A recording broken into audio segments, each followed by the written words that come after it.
Ludwig von Beethoven? Hey, let's learn about him. Beethoven was born in Bonn, Germany, and we believe his birthday is December 16th of 1770, and we only think this because back then, babies had to be baptized the day after they were born as decreed by the Catholic Church, and his baptism day was December 17th. Did you know that Beethoven's father, grandfather, and godfather were all musicians, and that it's believed that he may have been of mixed race, his father being German and his mother being a Moor? By all accounts, Beethoven's childhood was a difficult one. His father taught him music with such rigor and brutality it affected him the rest of his life. His father was also an alcoholic and forced Ludwig to assume the responsibilities of the home by making him play the violin and giving piano lessons to support his family. The Holy Roman Emperor Joseph II died in 1790, and 19-year-old Beethoven was given the immense honor of composing his musical memoriam. However, it's unclear why that composition was never performed. In 1792, Beethoven traveled to Vienna to be taught by the same teacher who taught Mozart.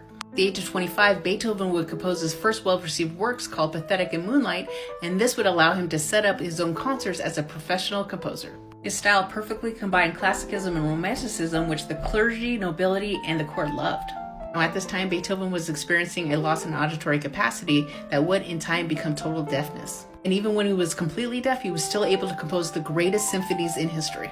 On April 2nd of 1800, he debuted his Symphony No. 1 in C major at the Royal Imperial Theatre in Vienna. During the heroic period from 1803 to 1812, he composed an opera, 6 symphonies, 4 solo concertos, 5 string quartets, 6 string sonatas, 7 piano sonatas, 5 sets of piano variations, 4 overtures, 4 trios, 2 sextets, and 72 songs. Oh my gosh. Some of the most famous of those being Moonlight Sonata and Symphonies No. 3 through 8.